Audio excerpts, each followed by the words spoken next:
everybody. Thank you so much for joining us and coming with us. Thank you for coming at 11. Hopefully this change works for people. I'm Kristen with Management One, and today we have Tyler, who is our business development and also Sudman group. And so he's with us this morning. And then we also have Cristia Pena, who runs up First Choice, and our internal real estate. So let's go ahead and take this away. Today, we're going to have Inland Empire market update from Cristia, Orange County from Tyler. I'm going to bring an update, not on eviction moratorium, this is a blooper, but what is actually happening in the rental market. Ron will be talking about LLCs versus corporations and what can happen if a resident decides to sue you.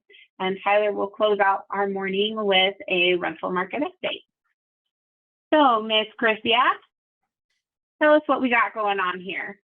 Hi, good morning again. So, a lot of things. There's a lot of noise behind the market, and rightfully so. We have so many changes, and I thought this graph might be helpful in showing the available inventory right now. So you can see in the very last part of the graph where we are today, well, where we were a few days ago at 547 units, thereabouts for single family residences, which is a lot more than we've had in the last few months, but not nearly as close to what we had in 2016. And I don't think that when we're looking at the numbers in 2016, we're about half the inventory that we had then. So we really don't have the inventory to really consider this a landslide of home values going down. But we also don't have the demand. So that's where things get a little tricky, because we really don't have buyers really taking the plunge. And with interest rates possibly going up as we speak, that can possibly put a bigger damper on the buyer activity. With that being said, we were just talking about a lot of the lenders and the programs that lenders are putting out to help first-time home buyers, for instance. There's quite a few communities that are being isolated for no mortgage insurance, for instance, or everybody has heard of the Bank of America program, where they're actually paying for your closing costs, your mortgage insurance, and your down payment. So those are for first-time home buyers. We also see lenders that are doing programs for investors, like a 2-1 rate buy down, which is one that I emailed last week about. We also have 10-year ARMs. So if you think that the market that interest rates could change in the next 10 years, a lot of investors are locking rates at under 5% still. Keep in mind that as of today, investment rates are closer to 7%. And as of the rates that I was quoted this morning for first-time buyers, they are at 6 and 6.25. So that's where we are. So a lot of things. Also, another plug, and Ron wanted me to talk about this, so I'm trying to drag it out so that Ron can come back in. But we are working with some probate attorneys in the area that have properties that will be going up for sale for cash purchases. These ones, I will be working with the different attorneys regarding the probate to determine the kind of spread that we have as far as resale value or potential rental value. So if there are any of you looking for really ugly houses that you don't mind rehabbing and either reselling, or and we will let you know what the spread looks like and a pretty good indicator of what the total cost of rehab will be. We will be working with quite a few attorneys in the area to facilitate those deals to you. That's all I have. Awesome. That's pretty cool that that's an option that will be there to buy additional properties and expand portfolios. Everybody's concerned about prices, right? But rentals, and I know we will be covering the rental part later, but rentals are still holding steady. And so if we have opportunities for some of our investors to go in and purchase a property, and after the rehab is done, have spent a total of, say, 400, compared to what we're getting back in rents, that could still be a pretty nice upside. Yeah. And I'm actually going to be talking about that. So it'll be a nice tie-in how that works together. So thanks, Chrissia, for that. Now, Tyler, we are going to take you to your slides. Perfect. So same song, different dance. Kind of just wanted to show here kind of just a snapshot of basically on the very right is how many days it's taking to sell a property. On the very left, that's where you see the price range. So anything below 750,000 here in Orange County takes about 43 days. This was as the beginning of the month, so September 1st, so about 3 weeks ago. And the list goes on and on there. You know, I think one of the biggest things that Chrissia and I, and, you know, even just homeowners in general, whether you're selling or buying or doing nothing at this point, is the notion that the market slowed down and kind of dropped off. I like to look at it as it's leveled off, right? So, I mean, yes, the days of putting your house on the market for 200,000 more than your neighbor and you selling it in 3 days, that's probably not the case right now. However, if you are pricing it at what your neighbor sold theirs for, or slightly below it, you're selling within that 30 to 45 days. So it's all perception. I know on the news, social media, the internet is like, oh my gosh, recession is coming. Home prices are falling. Well, they're not falling. What had happened was everyone got greedy and gun happy of putting their house up for sale or up for rent way more than their neighbor. And since interest rates have shifted and the market's leveled off, again, using that term, is that now, yes, now those prices are decreasing. But if they would have priced them correctly from the start, they still would have sold, maybe not as quickly as they were 6 months ago, 12 months ago, but they would still be selling within that 30-day period. So I just want to put that out there that, you know, from my perspective is that it's not that home prices are falling, it's because they were overpriced to begin with. So if they were priced correctly, they would have sold in that 30 days. But still, you see here on the graph, I mean, even anything under 1.5 million, you're still selling within 2 months. So we're still in that kind of slight seller's market, moving more towards a more balanced market at this point. And, you know, we'll just have to kind of wait and see what the Feds do with rates and all of that. But overall, still a strong market. All right, great. Thank you. Ron, did you have anything to add? No, I don't think so at this time. All right. So just want to let you know you can drop chats in and we will pick those up and answer them as we go. And if you have any questions that you think of afterwards, you can always email one of us and we're happy to help you. So today I want to talk about residents, and quite honestly, as landlords, if we didn't have residents, we wouldn't be in business. So what does that mean and what are we seeing in the marketplace? Because just like in the buying arena, we're also seeing a shift in the resident side and the rental. So 34% of the marketplace is actually made up of single family homes. I know it seems like we see more apartment buildings and multifamily going up, but the single family home marketplace is still really strong. And this 34% of rental properties being single family homes actually houses nearly 42% of the market. So you're looking at 45 million people.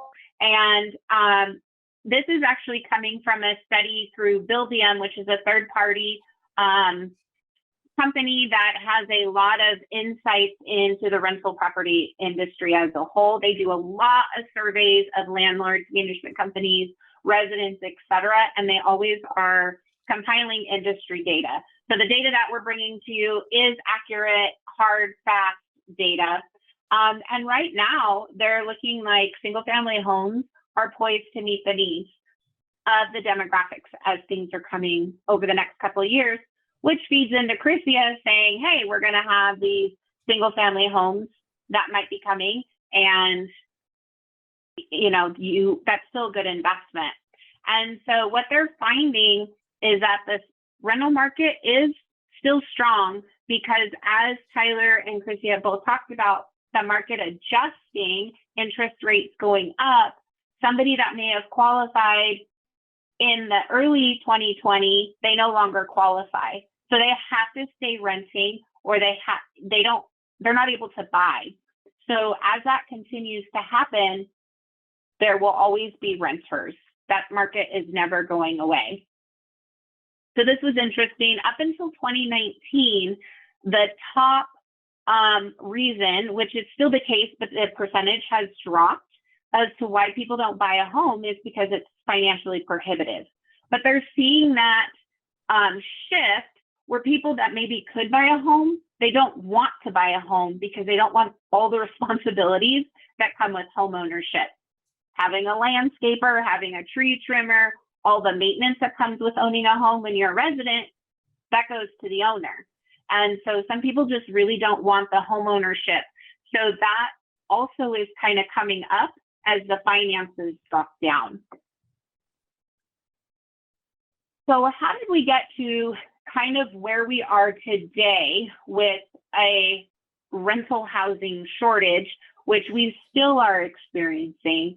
So obviously we're all aware of the major mortgage crisis that happened a long time ago. It wasn't that long ago, but 2007 to 2010, which caused a lot of people to lose their homes, which caused a massive influx of renters. So your first surge that you saw were people with children. They just kind of left their homes, lost them, whatever the case may be, and they went into single family homes. If you have family, children, obviously a single family home fits your needs a little bit better than an apartment, something like that. And an astonishing 84% of the renters actually were families with kids. And then we saw in 2020 a second surge. 2020, we at Management One, in all the 17 years I've been there, have never been able to tell somebody I don't have any homes for rent. We have nothing. And so we saw that surge come through.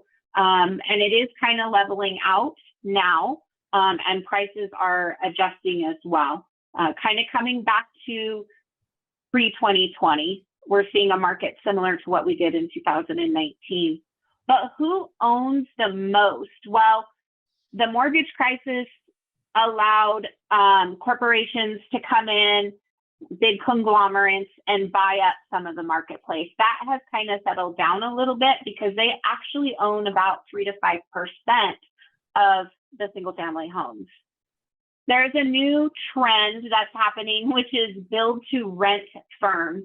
So much like we have a build to own, they build to what I might want in a home, granite countertops, this and that.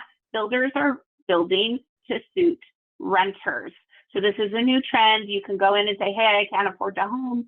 The builder says, okay, you can rent it essentially from the builder. And they'll build it to suit what you want. And that's actually a trend that we're seeing, and they currently own about 5 to 10%. But individual owners such as yourselves still hold 95 to 97% of the single family homes in the marketplace. So basically the key takeaway is it's still an excellent time to buy, as Chrysia and Tyler were alluding to. It's a great time with the Bank of America programs. We were talking yesterday as a team that even though it's for new home buyers, if you have children or grandchildren that are looking to start getting into the marketplace, do a first-time home buyer, and then maybe they can expand later. There will always be a need for renters. And so growing your generational wealth through real estate is still a great opportunity. It will continue to be so for decades to come. So that is mine. Ron, what do you want to add? Well, I think people are little taken back a little bit with the interest rate increase, and everybody puts the brakes on. I have always went the other way when the market goes what I call following this sheep to slaughter, so to speak, is I've always went the other way in my career. And even though it can be a little nerve wracking right now to maybe get a 6% when you could have got a 3.5%, a year ago, I look at it as an opportunity because we've seen the market throttle down a little bit. And so it really becomes an opportunity, to buy it maybe at a better price. So maybe you're paying a little higher interest rate, but maybe you're not paying an additional $50,000 to buy that property. So you're just trading dollars, and eventually the market will cycle, and the interest rates will adjust. And when that time comes, then you go ahead and refinance. Years ago, when we had people buy 8, 9, 10% interest rates, okay, we never dreamed that they would be as low as 2, 2.5, 3. But some of those people that thought they would take X years to retire, they found out they could retire 5 to 7 years earlier because they refinanced them back to a 3 and a 4, and the houses got paid off more quickly. Okay, but if they would have waited until the time was right to buy, you're going to be waiting a long time. Okay, so to me, being where I've been in this industry for 3 and 4 decades of seeing interest rates as high as 17.5%, 6% doesn't even faze me, and really it shouldn't faze you either. Okay, because you also got to look at it after you write off that extra interest on your income taxes. What is your net takeaway? Maybe your rate is now 4.75 because you got more tax write-off. So you got to look at the whole picture. Just don't look at the interest rate. So I'm going to say something, and I'm going to play a little bit of devil's advocate here, because right now, as we're seeing, interest rates are going up and demand is falling. There's no way we can actually say otherwise. The data shows it, and the numbers, even if ever so slightly, are adjusting. But I went to a meeting with the Association of Realtors last week, and there was an elected official there that was talking about housing and the shortage of housing that we have in California. As of right now, we are hundreds of thousands of units short for the population that California has. Now, with that being said, there is a huge push for ADUs, which are the granny houses that people are building, the granny houses in the back. So that's going to definitely meet some of that demand that we're short. I mean, that supply that we're short. But in the bigger scheme, they're really pushing for smaller single family residences to be built, because even with the migration of people moving out of California, we still are really, really short with the houses that are being built over the next decade for the population growth that we have. So I think it's a great opportunity, because if you're looking at prices adjusting and having some sort of a balance off, like Tyler said, then I think that perhaps starting to look at your portfolio and where you have money sitting, and you find an opportunity where the rents to purchase price are actually checking off and you're balancing out that cash flow, then I think it actually opens up more doors. The interest rate is, for the most part, temporary, as most people believe that they will go down, especially if a recession comes in full force. But yeah, I think of it as an opportunity to start looking at your portfolio, start looking at where your finances are, what kind of rent, what areas you want to move into, and start building that, continuing to build that generational wealth. Let me add one other thing too. Some of the clients I've talked to, they felt like, well, I can't invest in California anymore because it doesn't work. It actually does work, because your rental rates in California are just through the roof, where in other parts of the country, even though they're higher, they're not as high as California. So you may have a higher price, but you also have a higher rent. And so those offset each other. But unfortunately, we always focus on the interest rate. We never look at the rental rate and the tax write-offs and all these things. So I just encourage everybody to take a deeper look, as I call, look under the hood. Just don't look at how shiny the car is, but look under the hood and really get into the weeds. And when you do, you find out that this interest rate going from 4 to 6 is not anything earth-shattering. Okay, so, okay. All right. So I believe that brings us to Mr. Sudman. Okay, do I have control? I will give you control. Thank you. You have it. All right. Okay, let's talk about financial ruin, okay? And let me share with you, first of all, as we have on the screen there, okay? Bear with me here a little bit. Okay. Is because, first of all, we're not financial planners, we're not CPAs, we're not attorneys, okay? But what we can tell you is what from our own experiences and our clients' experiences, you know, what you should have. Exactly what you should have, and I want to preface this, is going to really determine on your own personal situations. Because my situation on what I need to protect myself, okay, may be entirely different from yours, okay? And so we would not want to enter into that. But at the end of the webinar today, we are going to give you people that you can talk to, CPAs, financial planners, and they can dig into your situation and find out what's best for you. But one thing is for certain, you need to be protected as far as, you know, from any major liability. Now, a lot of people, they talk about LLCs, they talk about S Corp. Okay, so basically an LLC, it's a limited liability company. Okay, so that's first of all, and S Corp is a subchapter S corporation. Okay, so what I want to talk about is what is the difference between an LLC and an S Corp? Basically, an LLC is a business entity, while an S Corp is a tax classification. So everybody says, well, what should I have? Well, again, we can't tell you, but we can get people who can tell you what to have. But to take it, to shorten it, because this is a subject we could talk about literally for an hour and a half. But basically, a lot of people, if you only have one or two properties, you're normally best just to do an LLC. And if you're going to start making money, meaning, let's say now your properties are paid off, okay, then, and they're starting to create cash flow, then you want to go and elect to have a sub or S Corp tax classification. So you can have an LLC, but take the classification of an S Corp. Why do you want to do that? Because it's going to be a lot better for you on taxes, that's why. But while the property, if it's not making any real money, then it's really not going to be that big of a difference, okay? Normally what we see is people that have multiple properties are normally going to have an LLC with S Corps, okay? Where, you know, if people only have one or two properties, you can do an LLC. And what's great about an LLC, we'll give you the link here. You can actually do it online. It's very, very simple.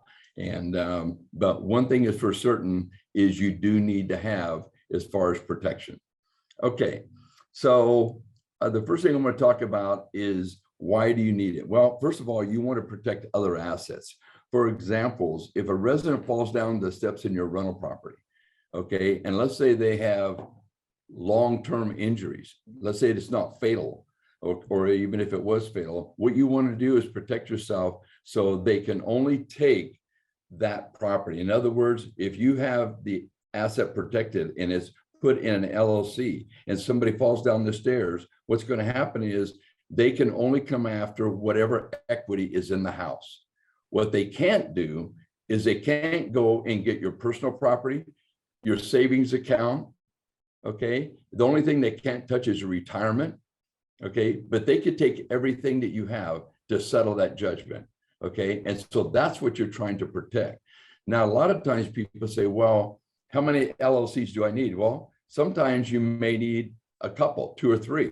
If a property is free and clear, okay, compared to, let's say you have one property that's free and clear and the other 2 properties are leveraged to the hill, so to speak, there's not much equity in them, then you might have one LLC for those 2 and a different LLC for the one that's free and clear, okay? So that way, if somebody got hurt on one of the properties that was highly leveraged, then they can't come back into the other LLC that the properties that's free and clear, okay? So again, this is a very deep subject, but just keep in mind, the whole purpose of the webinar today is to make sure you get some kind of liability protection as far as on your property. The other thing of it is you want to make certain that you don't let everybody else know what you own. In other words, you need to fly under the radar. How do you do that? Why? By having LLCs, that's going to help. Now, if somebody really wants to dig, but most of the time, here's what happens. Somebody gets interested in your rental property. What they do is they go to an attorney, and the attorney says, well, let's look and see if they have any assets. So they do a search. Okay. If you have all the properties in your personal name and it comes up that, oh, you know, Tyler, he has 7 properties. So, and they look and they go, oh, they're all worth 500, 600, 700,000. Well, there's got to be some equity in there. So the attorney goes, yeah, I'll take the case. But if they look in there and they see that Tyler only owns his property that he's living in, and they can't find his rental properties, the attorney may say, you know what? I don't think there's any, what I call juice here, so to speak. There's no equity. So we're chasing a ghost. That's what they would be saying to a resident that wants to maybe file suit on you. So that's why you don't want to have everybody, you know what you have. The other thing of it is tax reasons. Obviously, you want to be able to pass it through on your personal return and eliminate double taxation, which you would have on a C Corp, not an S Corp, but a C Corp. All right. And again, the financial planners and the CPA, they can dig in, to the weeds a little bit deeper as far as on that. Okay, so now let's talk about some of the cases where, landlords have been sued from tenants and awarded judgments, and how to avoid them. I'll just give you a couple, and these were out of Delaware. 2 women in Delaware, because of a mold, and the landlord did not take the steps to take care of the mold, were awarded just a little over $1 million. Okay, on that one deal. And in another case, a couple of tenants were awarded $4.3 million. Okay, and in the $4.3 million case, the owner actually tried to coerce the residents not to file a lawsuit. And so when that came up in the trial, of course, the hammer just came down on him, and that's probably why the judgment was so big. But point of it is, let's say it was a $4.3 million, judgment. Well, if you have a house and it's worth 500 and you owe 350 on it, the only thing they can get is 150,000.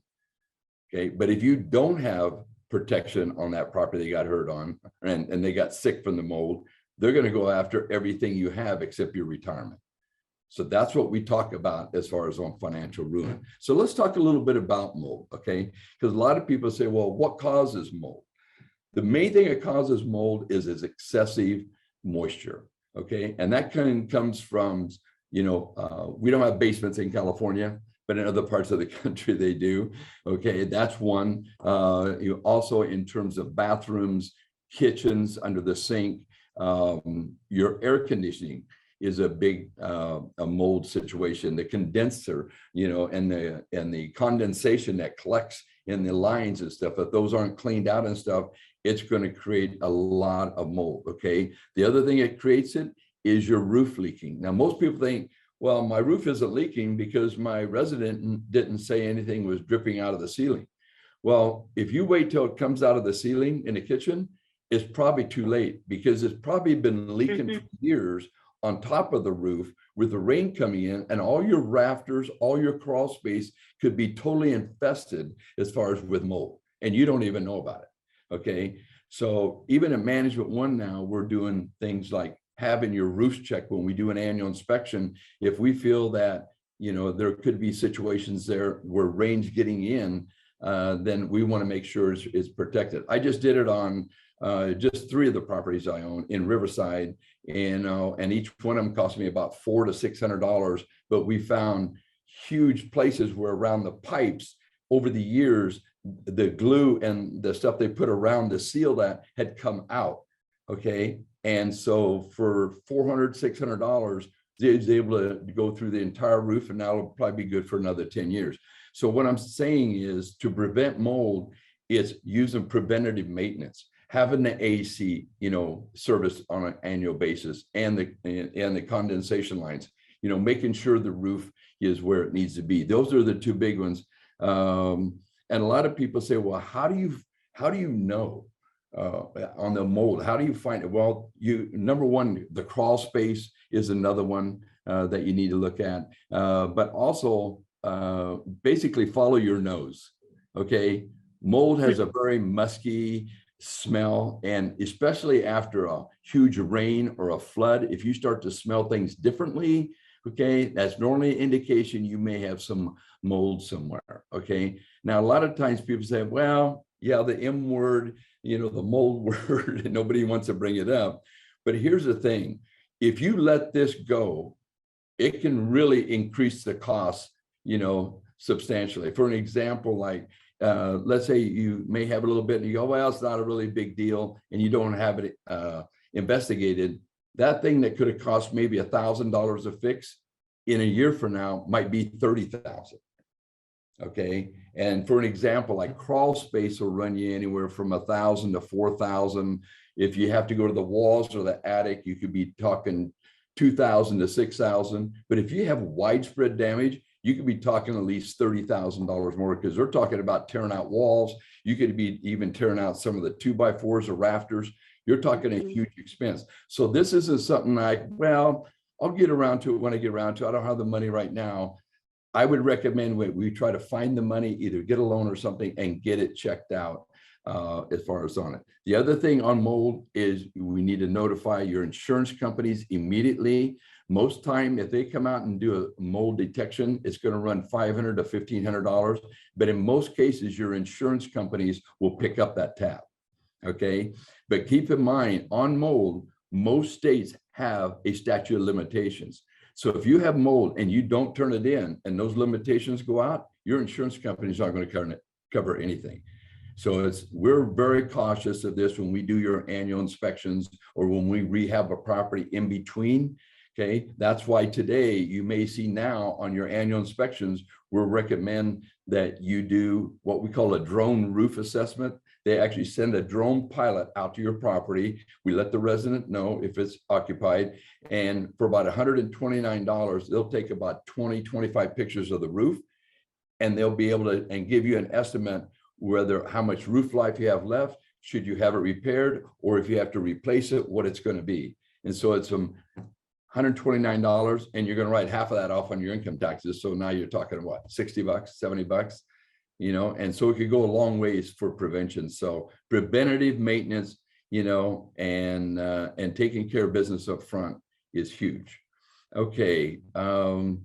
Obviously, when a resident, you know, is injured, you know, that's where a lot of things are going to come into play. I'll just give you an idea. Most people if it's fatal, most insurance companies are looking at probably a minimum of $5 million for that death. So if two people were to die, they're going to come after you for $10 million. So they're going to come after your insurance company first, then they're going to come after the property that the resident was injured in, then they're going to come after whatever you have personally as far as on this. So, and by the way, we're not sharing this with you today to scare you, because a lot of you I know still own your properties in a sole proprietorship. Okay. But we got to change that. Okay. So we make sure you guys are protected. And the other thing where people get sued is quiet and enjoyment.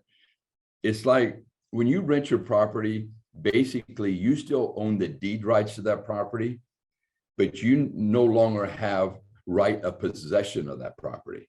Even though you hold the deed to it, you don't have the right to create, you know, going to the property unannounced, harassing the resident. Okay. The fair housing is very clear on that. You cannot do that. Okay. And people can file suit as far as on those situations. And that's something you don't want to get into. So that's why we tell you, if you ever want to see your property, let us go with you. That way we always have two people there, you know, in case they were saying something, you know, or something was said, we have two people there to say, well, it wasn't said. So, all right. Now, how hard is it to set up an LLC and an S Corp? It's pretty 4 easy steps. Basically, pick a fun name. Okay, you can pick any name. All right. And then you open a bank account in the LLC or S Corp name. Okay, here's why. When you have an LLC, the rent must go to the LLC, and then all your mortgage payments, insurance payment, repairs, they must come out of that bank account. You can't have half coming from your personal account and half from the LLC checking account or checking savings. Okay. because if they go in and they audit that, they're going to throw it out. Okay, so everything has to go through it. Now, can you loan the LLC money? Yes, you can make a loan to the LLC. Okay, and then the LLC can pay you back that loan at 1% interest. Okay, but it's a loan, you're not combining the funds. So that's, excuse me, is very specific on that as far as requirements. Once that is done, then you put the property address into the LLC using a quick claim deed and have it recorded. Okay, it's not that difficult.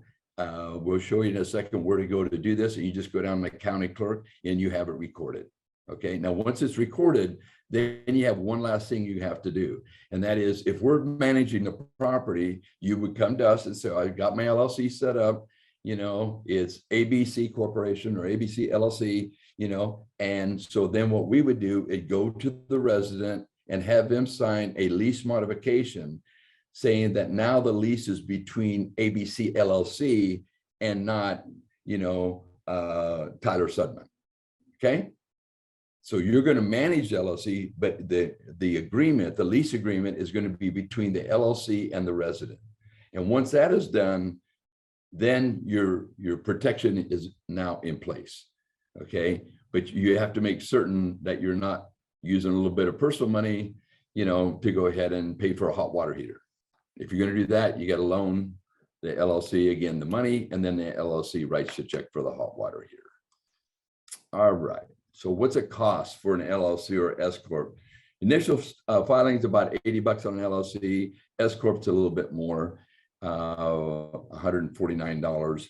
If you use one of the companies that we've used, LegalZoom.com, they actually have attorneys at LegalZoom that are actually pretty inexpensive that can actually walk you through this. All right. And you don't need to pay an attorney $2,000 to go ahead and set it up. Annual reoccurring fees in California, this is substantial. It's $800. Whoops, it's $800 on a LLC, and an S Corp 800 or 1.5% of the net income, whichever is greater. So sometimes this can be, you know, expensive. If you own 10 properties, that could be $8,000 a year, right? Now that is a tax write-off. Okay, and even though that sounds like a lot, and it is, a whole lot less would be if someone was to get injured and they come after the property. And so those are your recurring costs. Now, if you own property in other states, for an example, in Florida, it's $138 a year. Okay, so depending on what state you reside in, you know, it may determine again, am I going to do an LLC, you know, or not? Okay, but one thing is for certain, ladies and gentlemen, we do, and we are asking that this is something that you make a priority and get it out, being your personal residence. Because I know a lot of you in our Hall of Fame dinner we had, which I know some of you were on the call today. And by the way, it was great to see you. All right, we had a great time, just amazing time at the Hall of Fame. But a lot of you are now living off of the income and enjoying your life, you know, from the rental properties that are now free and clear. And I think the one thing I got out of the Hall of Fame dinner more than anything, I asked everybody, well, what are you doing now? And everybody's telling me, well, what do you mean, what are we doing? All the properties that you sold us and now they're free and clear, we're going on vacation. So it was very heartwarming to see that. But you know what? I want that to continue. And I can only do that if we go ahead and make sure you're protected as far as from liability. Now, are there other vehicles to protect yourself from financial ruin? And the answer is yes. Okay. Another angle is insurance. Okay. You could have an umbrella policy. There's such a thing that you could have for an example, we have one investor, he has 14 properties. Okay. And he has where he's protected up to $5 million on each individual property. Okay. And his premium, you know, for that is a couple $1,000s a year. Okay, so that's, if you look at that, to have that compared to having everything in an LLC, then that might be more advantageous to you. Okay, but again, I don't know, you know, your whole situation, so that's where the financial planners and the CPA would come into play. Also, Kristen, as I'm thinking about it, I want to make certain that we have and add to that before we send it out, a couple of the insurance brokers that can work with everybody here today. Okay, and Okay. that'll give you another option. The other thing is a trust. We have at the end here, you'll see 2 financial planners. One is the one I use, and another one is the one that, you know, Kristen has used as far as set up your trust. And that's another way to go ahead and get yourself protected, you know, from liability. The other beautiful thing of what we're talking about here today, guys, is making sure that if you're going to give it, and your kids in most cases are the beneficiary, right? Not always, but most of the time they are. You want to make sure they don't have to end up going through probate. Okay, because that's not fun, and it's very, very expensive and very time consuming. Okay, and so by not only protecting your property, but also by getting involved in maybe a trust and some financial planning, you're going to be able to see that, hey, I can pick up some extra tax write-offs. I can make sure my properties are protected, and I can also set myself up so if something does happen to me, and it will happen to all of us, okay, you know, eventually we'll pass away, that my children are going to get it the way I want them to get it. Okay, for an example, you could set it up that if one of your kids is going to get the property, then you can match whatever they make. So if they go out and make, you know, 50,000 a year, you can say, okay, then the trust pays them another 50. Okay, it's kind of an incentive wise as far as for your children, depending on what age they are. So there's a lot of neat things that come out of setting up a trust and stuff. Everybody asks, well, what's the cost of that? Well, it depends on the size of your trust, but you could be talking $3,000 to $4,000 as far as to set up a trust. Okay, and then the other thing would be a C Corp. That's another possibility. But again, in C Corp, you got to be careful because you could end up with double taxation. So that's normally not what I've seen in my career, not the best way to go. I would say that would be at the bottom of the list when it comes to selecting something, but your financial planner would be able to help you out on that. Okay, so LegalZoom.com is probably one of the best ones around. They've been around for a number of years, and they have they have attorneys on staff, and they're not, as I said earlier, they're not that expensive. So that would be a place to start. Okay, if you have properties, you can do a real estate attorney, financial planner, which we'll be giving you copies of here today. And then, of course, we talked about as far as on the insurance company itself. And so it's best, most of these people will talk to you for about 15, 20 minutes without charging you. After that, then they're going to charge you. And today for legal CPAs and stuff, I mean, you're starting at $200 an hour, and depending on where you live, it could be $600 an hour. Okay, but you know what? It is an investment. It is a tax write-off. So to know what you need to do to protect yourself, to set it up for your children, and for the longevity of what you want to do, you know, even if you spend $1,000, you're going to write it off on your taxes. So it's really costing you about $500, and you have the peace of mind and the knowledge now to know this is what I need to do. So don't be afraid to invest a little bit of money into your real estate, you know, portfolio, because that's exactly what you're doing. It's an investment of time and money as far as in it, and it can be very, very helpful. And of course, we have the resources. And here's a couple of them here.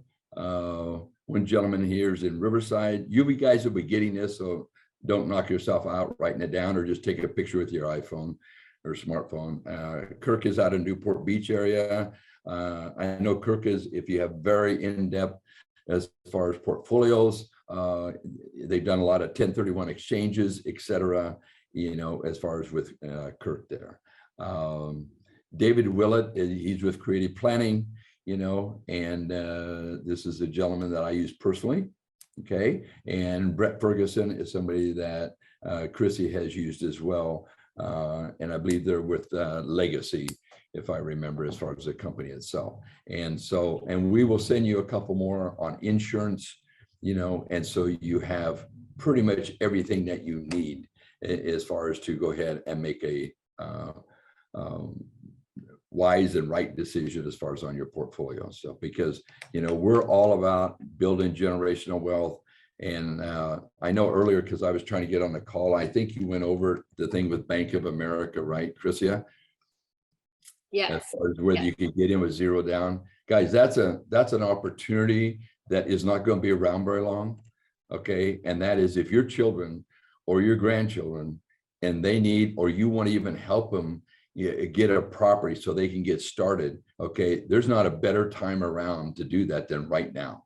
Okay. So that is something you need to be rolling on immediately. You can get a hold of, Chris or Tyler and get that program going, wherever you're at. It's not in all areas, but I think Chrissy has got it pretty well dialed in on what areas they will cover. If not, we'll find out, but take advantage of that. Give you an example of my VA, just became available again. And so now I can buy a property, even for myself to move in on another property to live in, with 0 down money. Okay. And so when you can even get a $500,000 asset with no money down, I mean, that's unbelievable. The ROI in that is infinite. I mean, you can't even measure the ROI because you didn't put any money down. Right.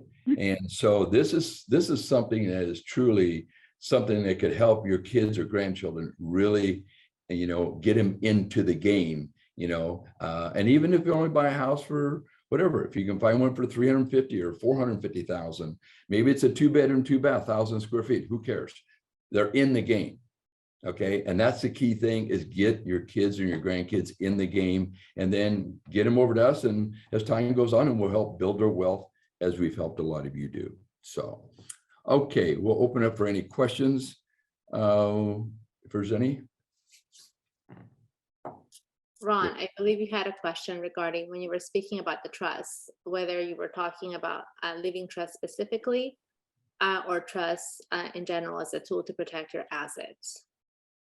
I would talk more of a living trust, but through that, you can also protect your assets as well. Okay. But that's where your financial planner, they'll come into play and really get into the weeds on that. I mean, each one of these subjects are a couple-hour talk. And so I try to refrain from getting too deep into it, but the main thing about the whole talk today is make sure you get some kind of protection of liability. And if nothing else, then put the property in an LLC until you can figure it out.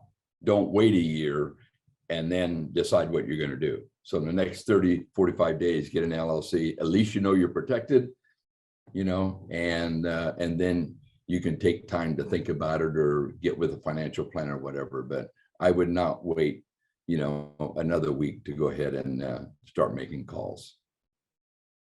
So I have to say, this year alone, I've had 3 friends whose family members have passed away without a trust, and they've had to go through a very expensive probate process. So while there are different ways to protect your assets, I would definitely explore both. It just depends on how you structured your business, and like Ron said, how spread out you have it. You have so much to cover, but it was really quite a shame to see my friends go through that process when I've never had those conversations with them, which is, again, a shame to us as an industry. But it really is important to explore both. We can't tell you which one is best for you individually because we are not licensed to be able to do that. And we also haven't looked at your portfolio. But I would definitely say, something, like Ron said, at least get an LLC going and then start looking at having a trust, because it can get kind of expensive. Yeah, I saw a couple of questions come up. The first one is an LLC compared to an umbrella policy with insurance. A lot of times the insurance can be a better way to go, definitely if you have multiple properties, and definitely if your properties are in the state of California. So the insurance could be a viable source, and we'll be giving you 2 sources to call as far as on that. The other gentleman, I think it was Sam, I just saw come up on the screen. You asked, if you do a trust, do you have to change your leases? And the answer is yes, you should. Okay, because otherwise you don't want at any time then be able to come in and pierce it and say, no, that wasn't in your trust, and have problems on that. Let me add one other thing. Should you have, unfortunately, if somebody passes away, Okay. Or even if you know somebody that your friends or business associates, if they have somebody that passed away and they become the beneficiary of whatever that person that passed away has, you should have them get an appraisal of the property at that point in time within 90 days. Okay, here's the reason. Because if you don't, let's say you inherit it, 10 years later, you decide to sell it. Now you have to backtrack, and you could have a real struggle with IRS because they could say, no, it wasn't, you know, it was only worth 200,000. It wasn't worth 500,000 10 years ago. And therefore they're going to tag you for another $300,000 in long-term capital gain. So for less than $500, you can have an appraisal done within 90 days of somebody's death. Take it, pack it away, make a couple of copies.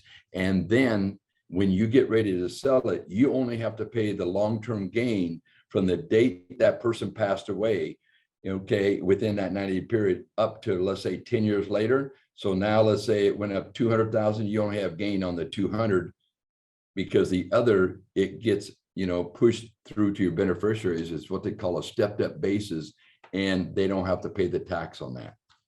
Okay, so just a little something there that, you know, people don't think about it. Unfortunately, I've had, you know, some of my clients, you know, pass away, and you know, some of them didn't do that, and then they had a huge situation on their hands.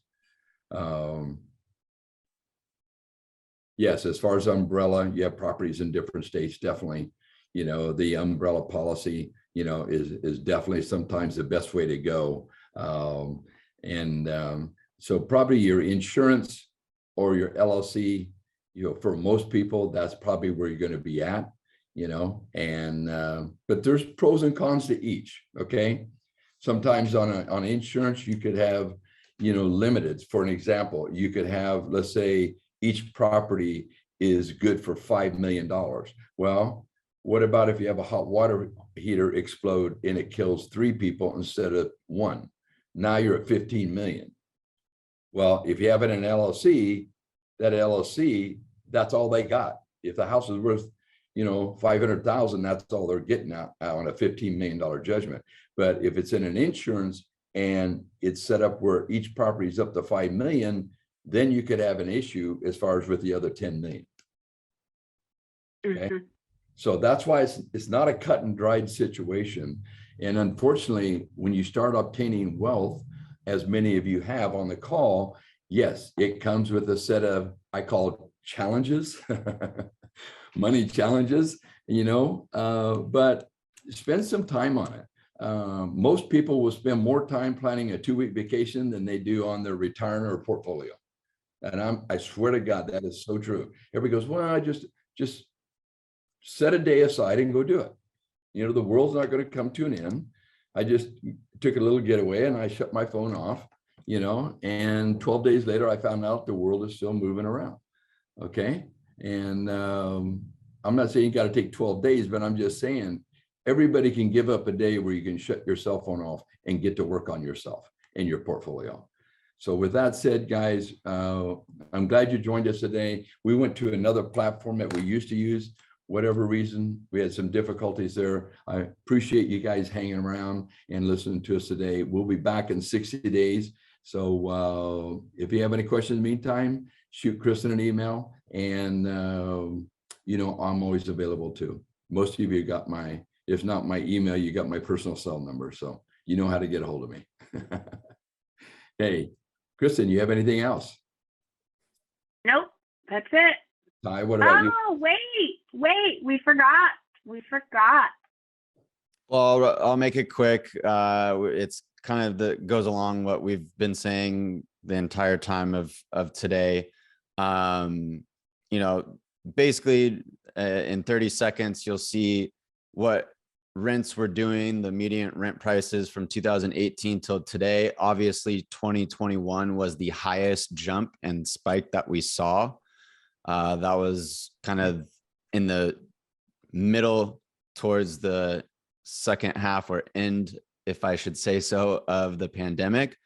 But this year it still has gone up from the beginning of the year, and now it's again kind of just leveled off. So what we're seeing is, moral of the story, whether you're selling or you're looking to rent out your property with us, if you price it right, it will rent and it will sell.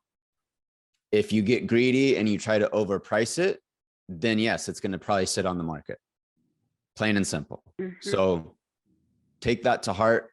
You know, and it's our job to relay the information to all of our clients. Again, whether you're looking to sell and rent in these scenarios, as well as buy, of course. But a lot of people, you know, sometimes get frustrated with us as the professionals, like, well, what do you mean my house is only worth this much? Look, if we could sell your house for 10 million, we'd do it because we make more money, right? But that's not just bottom line, it's not realistic. So it's our job to be the professionals, be transparent with you as the client. And at the end of the day, you as the client, along with our expertise, can make that final call. But as long as, you know, we have that partnership and understanding, as all of you have with Management One, and then Christia, as well as Kristen, and then myself in the past few years, you guys can see that. So we appreciate it. And we'll see you all in about 2 months. Okay, guys. All right. Take care, guys. Yep. Bye.